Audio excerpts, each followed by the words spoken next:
Kisah ini diawali dengan seorang narapidana muda berusia 14 tahun bernama James yang kini mendapatkan pembebasan bersyarat setelah menjalani hukuman penjara khusus para bocah. Dia saat ini masih dalam pengawasan pengadilan sehingga James masih menggunakan alat mendeteksi di kakinya.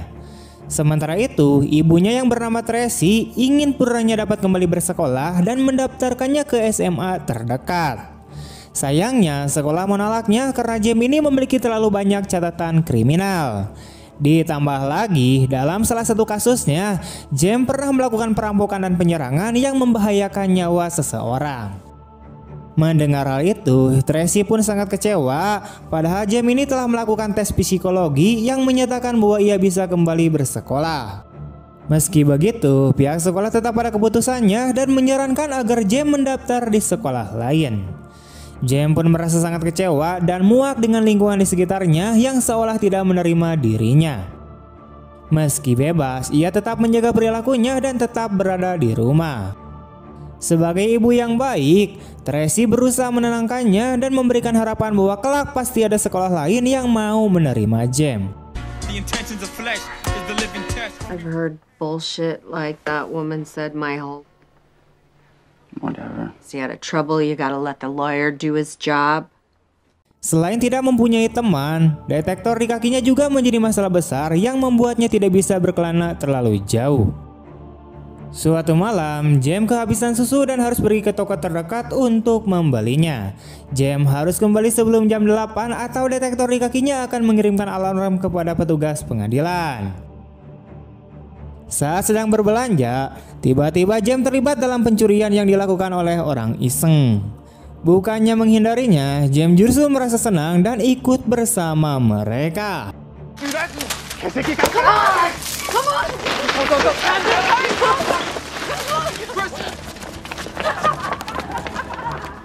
Mereka bertiga lalu nongkrong hingga pukul 8 sambil menikmati suasana kota dan menggulung daun ganja. I just bought these high tops this year.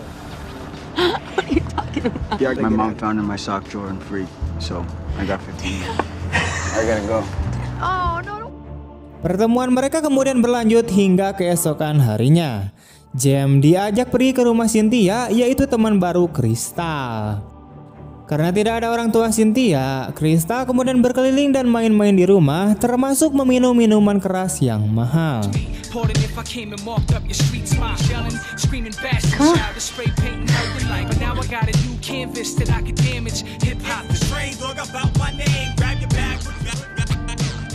Tak sampai di situ saja, Crystal dan Manny juga terang-terangan merampas perhiasan orang tua Cynthia dan Cynthia sendiri karena ia termasuk orang yang pendiam dan terlalu penakut sehingga ia menyerah begitu saja melihat ulah teman-teman barunya. Dari rumah Cynthia, mereka bertiga kembali nongkrong dan Crystal menyebut Rock yang akan menyukai James jika saja dia tidak memiliki detektor di kakinya.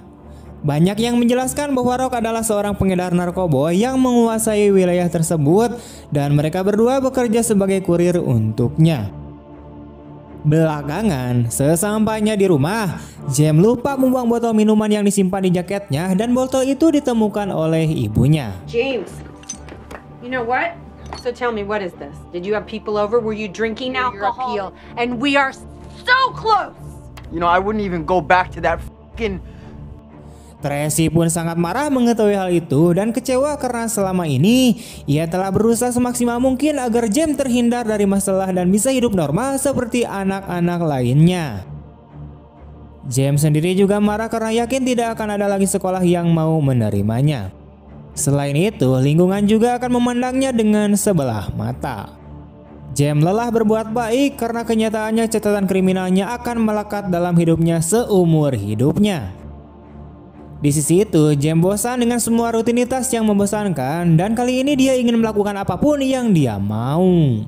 Akhirnya dengan berat hati, Tracy pun melepaskan Jess. Dia putus asa sehingga dia memotong detektor di kakinya dan pergi ke tempat tinggal Rock yang sebelumnya telah diberitahu oleh Crystal dan Manny. Dengan berani, James langsung meminta pekerjaan dan mengaku jika ia punya keberanian. James sangat yakin bahwa dirinya bisa diandalkan lebih dari anak buah Rock lainnya. Kemudian Rock menguji James dengan menodongkan pistol dan tentu saja James tidak bereaksi sama sekali. My bitch. Keesokan harinya, James menelepon ke rumah dan berkata kepada ibunya bahwa dia tidak akan pulang. Tentu saja, Tracy merasa khawatir dan berniat untuk menjemputnya, namun James menolak dan segera menutup teleponnya. Malam itu, James diberi tugas untuk mengantarkan Rock dan Manny mengambil barang di rumah seseorang. James tidak tahu barang apa itu dan dia hanya disuruh menunggu dan bersiap-siap di belakang kemudi. Setelah Rock dan Manny masuk ke dalam rumah, beberapa menit kemudian seorang pria terlihat masuk dan beralih masuk melalui pintu belakang. James langsung curiga dan saat mendekat, ternyata ada suara berisik di dalam. Tanpa pikir panjang, James pun menyelinap melalui pintu belakang dan mengambil teflon. Saat memasuki ruang tamu, James melihat Rock dan Manny ditahan sehingga mereka tidak bisa melakukan apapun.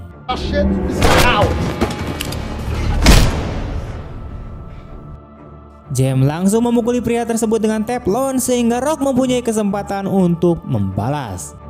Usai mengambil tas berisikan narkoboy, Rock merayakannya dengan mengadakan pesta di bar. James mendapatkan pujian atas keberaniannya, bahkan Rock memberikan uang yang cukup banyak kepadanya. Setelah tindakannya, James secara resmi diterima dan diizinkan tinggal bersama Rock. Crystal pun tampak semakin tertarik dengan James dan hubungan mereka pun semakin dekat, bahkan mereka sering tidur bersama. Pujian dan pengakuan dari Rock membuat James merasa sombong dan suka bertindak sesuka hatinya.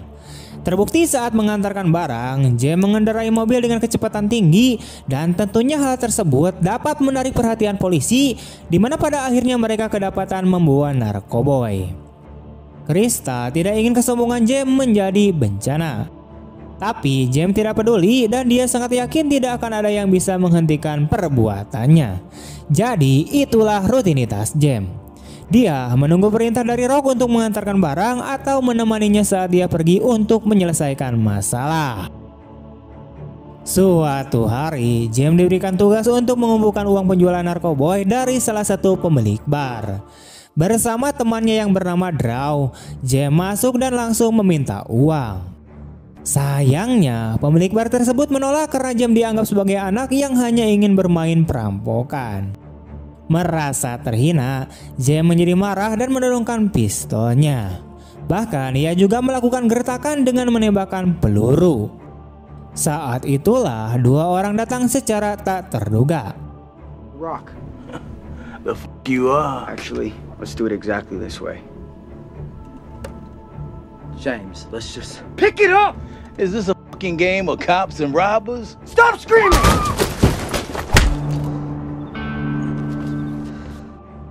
Seharusnya James bersyukur karena baru saja dipukuli, namun ia melampiaskan amarahnya dengan menghancurkan mobil pemilik bar. What? Look at this! Saat itu, James melihat tas yang penuh dengan senjata sehingga ia berinisiatif untuk mengambil tas tersebut sebagai imbalan untuk membayar obat-obatan tersebut. Sesampainya di rumah, James memberitahu Crystal tentang tindakannya. Namun bukannya bangga, Crystal justru kecewa karena menurutnya tindakan tersebut hanya akan menimbulkan masalah yang lebih besar. Crystal ingin James menjadi pria dewasa seperti Rock yang mampu berpikir jernih. Jika James tetap mengutamakan harga dirinya atau mudah terprovokasi, maka Crystal yakin James tidak akan bisa sebesar Rock. Lalu di sini terjadilah pertengkaran. James tidak terima disebut kekanak-kanakan dan Crystal juga semakin kecewa karena James mengatakan bahwa Crystal adalah wanita tak berguna yang selalu tanggap terhadap setiap pria yang mendekatinya. Ternyata selama ini James mendengar bahwa Crystal pernah tidur dengan Rock dan juga beberapa pria yang ditemuinya di bar. Kemudian Rock datang dan dia sangat marah. Menurutnya menjual senjata lebih sulit dibandingkan menjual narkoboy. Selain itu, hubungan Rock dengan pemilik bar juga hancur, padahal orang tersebut adalah salah satu pelanggan lamanya. Rock sangat emosional dan meminta James untuk menjual sendiri senjata curiannya. No, shut up! I ought to fill you with fucking... James, I thought no. Jamesy boy would know. The guns, you, and D. Yeah. Setelah itu, James kemudian pergi ke supermarket untuk membeli minuman sambil menenangkan diri. Unlock the fridge! It's my dad's store. Shit. We live next door. Namun emosinya kembali terpancing ketika salah satu kulkas di sana terkunci dan James tidak bisa mengambil minuman yang diinginkannya. Penjaga toko yang bernama Sarah pun ketakutan, sehingga James yang melihatnya merasa kasihan dan melegakan emosinya. Keduanya kemudian berkenalan dan Sarah tak menyangka kalau James yang dikenalnya sebagai pengedar narkoboy ternyata bisa bersikap baik. Mereka kemudian saling bercerita dan Sarah memberitahu James bahwa dia harus bekerja di sela-sela jam sekolah karena ayahnya menganggur. An angry kid. I used to get into fights. As far as I can remember, every room I walked into. What if a man came from the future and done well in school? Nobody's coming from the future to tell him. Sejak pertemuan pertama mereka, James merasa nyaman dengan Sarah. Jadi seusai pertemuan malam itu, James kerap menemui Sarah sekedar untuk bercerita dan ngobrol bersama. James sempat mengungkapkan bahwa dirinya sebenarnya hanya ingin hidup normal dan diterima oleh orang lain. James sangat merindukan masa remajanya dan ingin menjalani hari seperti anak-anak lainnya. Rupanya respon Sarah di luar dugaan. Sarah tidak mempermasalahkan masa lalu James, di mana dia bahkan mendorong James untuk segera mengubah hidupnya. Mereka tampak saling menyukai, terutama James yang kini dapat menemukan seseorang yang benar-benar peduli padanya dan mau menerima dirinya apa adanya. Sementara itu, di saat yang sama, Crystal yang kesepian akhirnya jatuh ke pelukan Rock dan mereka pun menghabiskan malam bersama. Di sisi lain, James merasa seolah mendapatkan kesempatan baru dalam hidupnya. Ditambah lagi ternyata teman-teman Sarah juga sangat terbuka dan menerima kehadiran James. Mereka bermain basket bersama dan teman-teman Sarah sangat senang saat James bermain bersama mereka. James mampu merasakan kenikmatan yang hilang selama ini dan ia pun sangat bersyukur memiliki Sarah yang merawatnya. Sayangnya, kebahagiaan tersebut tidak bertahan lama karena Rock kembali dan meminta pertanggungjawaban James atas penjualan senjata yang dicurinya. Rock sudah menemukan pembeli dan dia meminta James untuk pergi ke tempat yang telah ditentukan. Awalnya, James menolak dengan alasan ingin hidup damai. Namun, Rock memancing emosinya dengan menyebut James sebagai seorang pengecut dan tidak tahu berterima kasih. Dan mungkin saja James akan menjadi seseorang gelandangan jika dulu Rock tidak memberinya pekerjaan. Akhirnya James pun menyetujui permintaan Rock dengan catatan ini adalah yang terakhir kalinya. Dalam transaksi tersebut, James dan Drew datang ke lokasi menggunakan mobil Rock. Seperti biasa, transaksi dimulai dengan James menunjukkan senjatanya. Namun ketika James meminta uang, mereka tiba-tiba menyerang dan langsung berusaha melarikan diri. Tak mau kalah, James melakukan serangan balik dan tembakan James berhasil membuat mobil mereka menabrak penghalang jalan.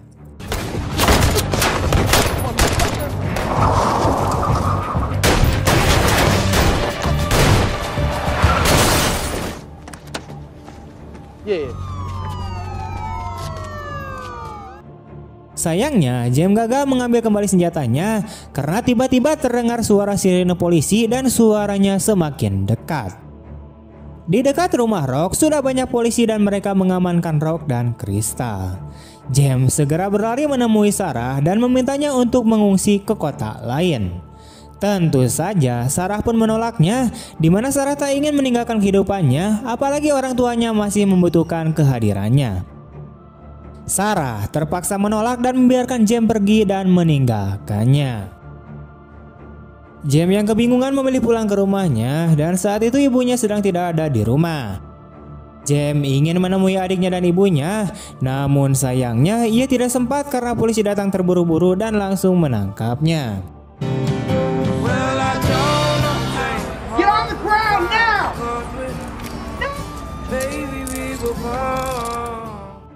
James dijatuhi hukuman 4 tahun penjara, namun sebagian besar waktunya dihabiskan di penjara remaja. Baru setelah ia berusia 18 tahun, James dipindahkan ke penjara umum yang dipimpin oleh Letnan Pelton. Namun hanya dalam waktu 4 bulan saja, James dengan keberaniannya mampu membentuk dukungannya sendiri. Dan di penjara itu, James juga mempunyai saingan bernama Guillermo. Kedua geng ini sangat sensitif dan sering terlibat masalah. Misalnya saat narapidana baru yang bernama Chris mencoba diganggu oleh Guillermo, James pun akhirnya datang. Bukan karena si James ini kasihan, tetapi dia sengaja hanya ingin membuat keributan. Para penjaga yang sedang bertugas pun langsung bersiap-siap karena mengetahui jika kedua geng tersebut bertemu pasti akan terjadi keributan pada akhirnya. Dan benar saja, tak lama kemudian keributan itu pun berlanjut.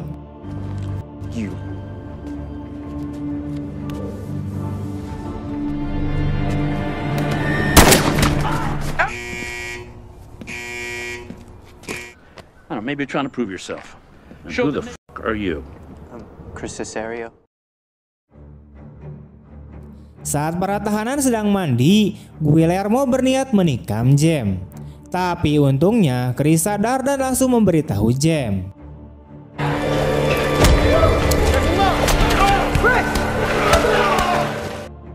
Kembali terjadi keributan lagi, dan pada saat itu teman Guillermo mengambil pisau yang jatuh dan dia kemudian menikam Chris. Tak lama kemudian polisi pun datang dan James dipanggil untuk ditanyai siapa pemilik pisau yang digunakan untuk menusuk Chris hingga kritis. Meski James mengetahui pisau itu milik Guillermo, ia pun tidak menjawab dengan alasan ia bukan pelapor. Karena tidak memberikan informasi apapun, James dimasukkan ke dalam sel tikus dan setelah beberapa hari di sana, James dipindahkan ke sel lain yang bersebelahan dengan narapidana seumur hidup bernama Conrad. Chancellor.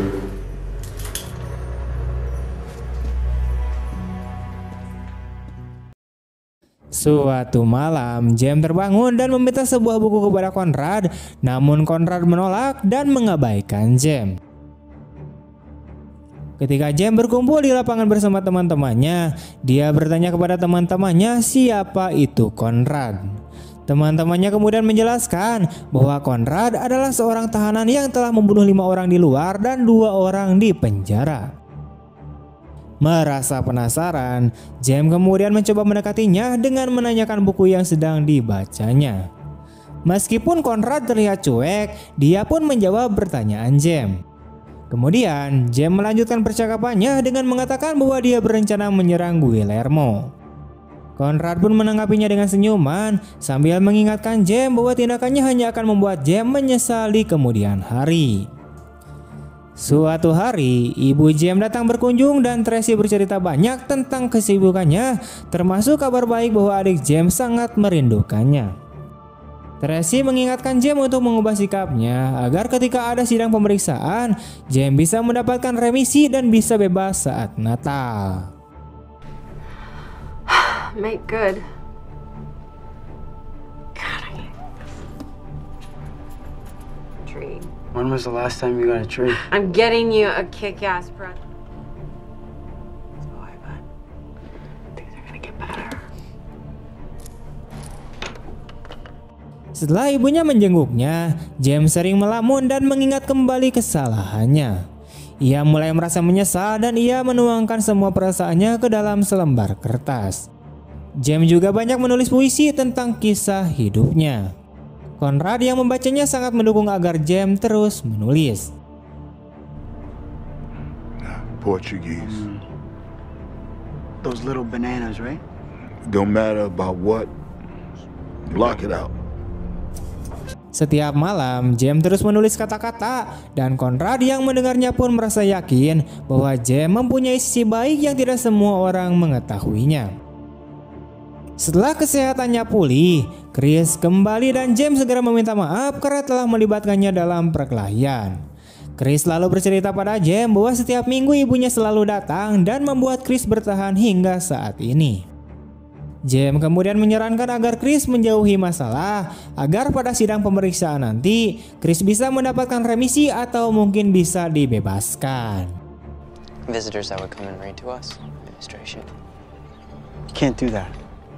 Administration would never side with an inmate against this. Just keep your head down. Namun sayangnya, keinginan Chris untuk bebas harus tertunda karena sebelum sidang digelar, Chris diserang oleh Guillermo sehingga saat sidang pemeriksaan dilakukan, Chris datang dengan wajah babak belur. Akhirnya, hukuman Chris ditambah 6 tahun lagi dan keputusan ini langsung membuat Chris frustasi. Saat semua narapidana disuruh berolahraga, tiba-tiba Chris mengikat tali yang dibuatnya dari sarung bantal dan selimut.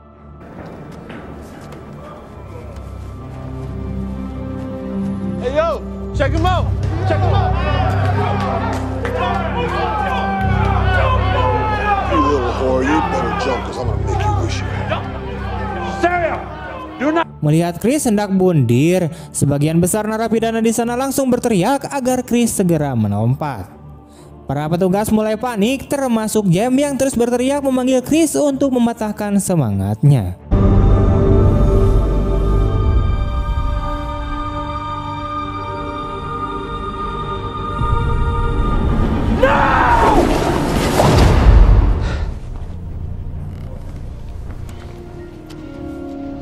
This is over. Jem kembali merasa bersalah dan mudah tersinggung meskipun besok adalah hari sidangnya. The fuck? No! God damn it! Calm the fuck down! Calm fucking down! Lock it down. Conrad pun mengingatkan Jem untuk menjaga perilakunya karena siapa tahu besok ia akan mendapatkan remisi. Conrad juga mengatakan bahwa di penjara ini semua bisa terjadi dan ia juga melihat seorang berandalan yang bebas dan ada juga yang berkelakuan baik namun tidak dibebaskan. Conrad berusaha menyadarkan Jem bahwa dia masih mempunyai kesempatan untuk mendapatkan kehidupan yang lebih baik di luar sana. Selama ini Jem termakan harga dirinya sehingga ia melakukan hal-hal yang membuatnya merasa lebih baik. Kenyataannya yang dilakukan Jem ibarat anak kecil yang ingin dihormati. Your motherfucking neck right now. I give every limb I got, but don't you dare pretend that shit is courage. You got some pretty ass eyes, bitch. Jem mendengarkan baik-baik kata-kata Conrad dan menghadapi persidangannya dengan cara yang berbeda. Ia mencoba mengungkapkan perasaannya tentang ketakutan dan kekhawatirannya terhadap hidupnya. Ia pun memberikan kepada juri semua tulisan yang mengungkapkan semua kejahatannya selama ini. Jem sangat menyesal, namun meskipun begitu dia tidak menyangka akan dibebaskan. Tak peduli jika juri ingin menambahkan hukumannya, Jem dengan rendah hati siap menanggung segala hukuman dan resiko atas kejahatannya. Ternyata semua pengakuan dan perkataan Jem membuat para hakim percaya dan memberikan kebebasan kepada Jem. Adik dan ibunya pun segera menjemputnya. Dan itu sesuai dengan harapan ibunya. Mereka bertiga bisa berkumpul dan merayakan Natal bersama dengan gembira. Beberapa minggu kemudian, Jem mencoba hidup normal dengan bekerja di sebuah game center. Gajinya jauh lebih kecil dibandingkan penghasilan sebelumnya saat bergabung dengan Rock sebagai pengedar narkoboy. Sementara beberapa temannya datang dan menawarkan Jem untuk kembali bergabung dalam bisnis narkoboy. Awalnya Jem menolak, namun karena merasa sering diremehkan di sana, Jem hanya satu kali lagi menjadi kurir. Karena setelah itu, Jem berniat pergi keluar kota dan melepaskan dirinya dari semua masa lalunya. Sebelum mengantarkan obat tersebut, Jem menyempatkan diri untuk bertemu dengan Sarah yang ternyata sudah bertunangan. Meski sedikit kecewa, Jem merasa senang karena Sarah bisa melanjutkan hidupnya dan mendapatkan seseorang yang bisa membuatnya bahagia. Mereka berdua saling bercerita tanpa beban dan bisa berdamai dengan semua masa lalu yang Jem lalui. Jem juga membacakan puisi yang ditulisnya saat ia berada di penjara dan Sarah sangat bangga dan yakin bahwa kehidupan Jem akan jauh lebih baik ke depannya. Usai pertemuan itu, malam harinya Jem melakukan transaksi lalu mengambil bagiannya. Keesokan harinya, Jem ditemani ibunya untuk pindah ke New York, di mana di sana Jem memulai hidup barunya lagi dari nol dan ia bekerja di kantoran dengan gaji pas-pasan. Hingga tahun 2014, Jem masih tinggal di New York dan belajar di Manhattan Community College dengan mengambil jurusan menulis dan puisi. Tamat. Oke, itu dia untuk alur cerita dari film James Brown kali ini. Jangan lupa untuk like, comment, share kemanapun kalian suka. Jika kalian mempunyai rekomendasi film apa untuk selanjutnya kita bahas, silahkan kalian tinggalkan jejak berupa komentar. Dan jika kalian suka dengan video ini, jangan lupa untuk like, comment, share kemanapun kalian suka. Terima kasih banyak telah menonton sampai akhir. Dan mohon maaf banget jika banyak kesalahan atau kata-kata yang kurang jelas atau balelol atau teriak teuing. Oke, saya Niko, terima kasih, pamit undur diri. See you next time and bye-bye.